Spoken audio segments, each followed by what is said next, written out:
Hello students, आज की class में आपका स्वागत है। आज हम इकोनॉमिक बॉटनी में थर्ड मेंबर जो कि वुड देता है, हमको टिम्बर प्रदान करता है, उसके बारे में डिस्कस करेंगे। तीसरा ये जो मेंबर कोर्स में डाला है वो है पाइनस। पाइनस से आप सभी परिचित हैं। फर्स्ट ईयर में आपके कोर्स में जिम्नोस्पर्म्स थे, लोअर प्लांट्स, और उसमें आपने पाइनस पढ़ा है। तो पाइनस की जो वुड होती है उसको पाइन वुड कहते हैं। पाइन वुड सॉफ्ट वुड कहलाती है। क्योंकि सॉफ्ट वुड इसलिए क्योंकि ये नॉन पोरस वुड होती है, मतलब इसमें वेसल्स एब्सेंट होते हैं, और वेसल्स का एब्सेंट होना जिम्नोस्पर्म का प्रमुख कैरेक्टर है। तो पाइनस मेंबर है जिम्नोस्पर्म्स का, और क्योंकि ये टिम्बर यील्डिंग प्लांट है इसलिए ये हमारे सेकेंड ईयर में कोर्स में है। अब पाइनस का जो बॉटेनिकल नेम है वो है पाइनस रॉक्सबर्गाई। इसका जो कॉमन हिंदी नेम है, हिंदी में जिस नाम से पुकारा जाता है वो है चीड़। तो चीड़ का पेड़ बोलते हैं कि कोनिकल शेप का पेड़ होता है। आपने जब बचपन में ड्राइंग कंपटीशन या ड्राइंग की क्लास में बनाया होगा तो पहाड़ों के जो पेड़ होते हैं उनको नुकीला और तिकोना जो बनाते हैं वो ही चीड़ होता है, वो ही पाइन होता है। और पाइनस जो है वो फैमिली पाइनेसी को बिलोंग करता है। तो पाइनेसी का मेंबर है। एवरग्रीन कोनीफेरस ट्री इसको बोलते हैं। कोनीफर्स जिम्नोस्पर्म में आते हैं, तो कोन के आकार का वृक्ष होता है। और इसमें जिम्नोस्पर्म का एक इम्पॉर्टेंट लक्षण जो है, वो जो याद रखना पड़ेगा आपको, वो है रेजिन डक्ट का पाया जाना। तो वेसल्स तो एब्सेंट होती हैं लेकिन इससे रेजिन प्राप्त होता है क्योंकि रेजिन डक्ट पाई जाती हैं। पाइनस की कुल मिलाकर 80 प्रजातियां ज्ञात हैं पूरे विश्व में। भारत में 5 स्पीशीज कॉमनली मिलती हैं, लेकिन उनमें भी 2 स्पीशीज ऐसी हैं जो बहुत ही कॉमन हैं। पहला है पाइनस रॉक्सबर्गाई, जिसको हम चीड़ पाइन बोलते हैं, चीड़ पाइन। और दूसरा है पाइनस वेलिश्चियाना, जिसको ब्लू पाइन के नाम से जाना जाता है। ये सभी पौधे बहुत ऊंचाई वाली जगह पर उगते हैं। इनको समुद्र तल से 400 से लेकर 2290 मीटर की ऊंचाई तक उगते हुए देखा गया है। वेस्टर्न और ईस्टर्न हिमालय इसका प्रमुख एरिया है जहाँ पर आप इनको लगा हुआ देख सकते हैं। और ये जो 2 स्पीशीज़ हैं उसमें जो मुख्य रूप से हमारा जो पर्पस है वुड का, उसके बारे में हम थोड़ा सा कंपैरेटिव इसका एनालिसिस कर लेते हैं। जो पाइनस रॉक्सबर्गाई स्पीशीज़ है कॉमन, उसमें दोनों सैपवुड हार्डवुड देखा जा सकता है।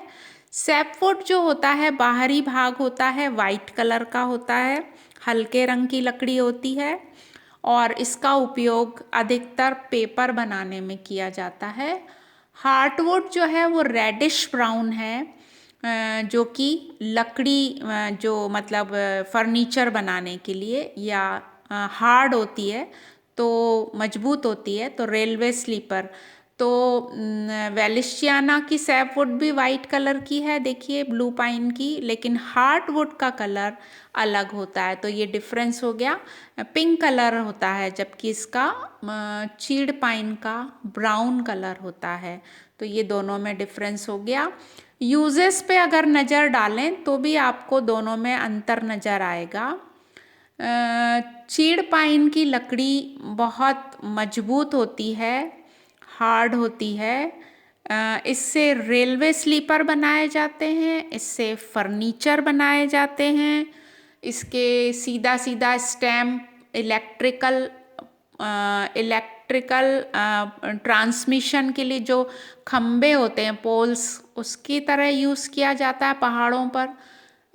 और इससे टर्पेंटाइल ऑयल प्राप्त होता है और टैनिन इंडस्ट्री में इसकी छाल से टैनिन मिलता है। तो टैनिन इंडस्ट्री में चमड़ा उद्योग, चमड़े को साफ करने के लिए इसको इस्तेमाल किया जाता है। जबकि ब्लू पाइन जो होती है वो लकड़ी सॉफ्ट होती है, उसका उपयोग जो पेंसिल में जो लकड़ी लगी होती है, जिसको आप बचपन से शार्पनर से छीलते हैं, आसानी से छिल जाती है, पेंसिल बनाने में, पेन के होल्डर बनाने में, माचिस की डिब्बी बनाने में, ड्राइंग बोर्ड जिसमें वो पिन्स लग जाती हैं आसानी से, ड्राइंग पिन्स, तो वो सॉफ्ट होती है, ड्राइंग बोर्ड्स बनाने में। उसके अलावा पैकिंग के केसेस, जो पहाड़ों पे जो फ्रूट्स और सब्जियां जो उगती हैं उसके लिए पैकिंग केसेस बनाए जाते हैं, तो वो लकड़ी सॉफ्ट होती है। और फिर सैपवुड का तो रोल ही है पेपर मेकिंग, तो इससे पेपर बनाया जाता है। तो ये हो गया दोनों प्रकार की स्पीशीज़ में डिफरेंस। प्लांट कैरेक्टरिस्टिक्स की बात करें तो ये है एवरग्रीन ट्री, बहुत बड़ा पेड़ होता है। इसकी ऊंचाई 30 मीटर तक देखी गई है। कोनिकल शेप का पेड़ होता है और इसकी जो पत्तियां हैं उनको निडल कहा जाता है। रक्सबर्गाई में जनरली 3-3 निडल और वेलिस्चियाना में 5-5 निडल लगी हुई देखी गई हैं, एक ही उसमें झुंड में, गुच्छे में एक साथ। ये जो प्लांट है मोनोशियस होता है, मतलब एक लिंगाश्रयी। इसमें मेल फीमेल कोन एक ही पेड़ पर लगते हैं। और कोन के स्ट्रक्चर पर मैं नहीं जाऊंगी क्योंकि आप फर्स्ट ईयर में पढ़ चुके हैं। आपको क्यूरियोसिटी हो तो आप फर्स्ट ईयर की बुक पलटाकर कोन का स्ट्रक्चर पाइनस के देख सकते हैं। ये जो डिस्ट्रीब्यूशन की बात हो गई, हिमालयन रीजन में उगता है। तो ये जो प्लांट है इसका एक इकोनॉमिक इम्पोर्टेंस भी है। कैसे ये खाद्य पदार्थ देता है, ड्राई फ्रूट देता है जिसको बोलते हैं चिलगोजा, उसको मेवे की तरह सर्दियों की ऋतु में खाया जाता है। तो ये हो गया कुछ इम्पॉर्टेंट कैरेक्टर्स। आपको पाइनस को डिस्क्राइब करते समय जो चीज़ नहीं भूलनी है वो ये है कि ये जिम्नोस्पर्म का मेंबर है। इसमें वेसल्स एब्सेंट होती हैं।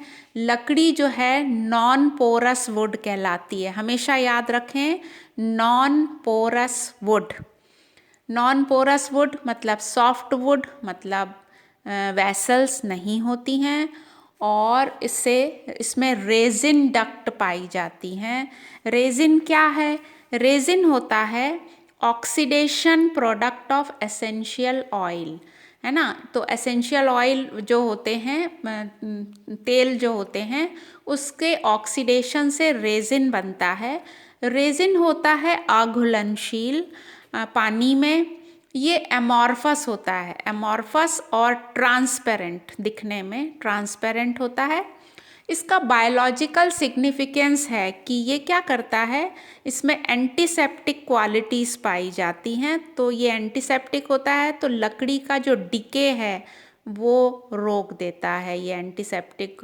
तो इसलिए लकड़ी बहुत जो है काम की है, पाइनस की, इम्पॉर्टेंट है।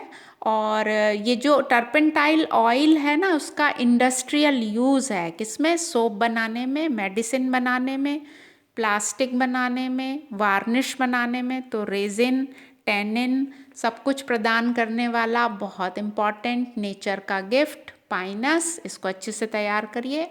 Okay, thank you.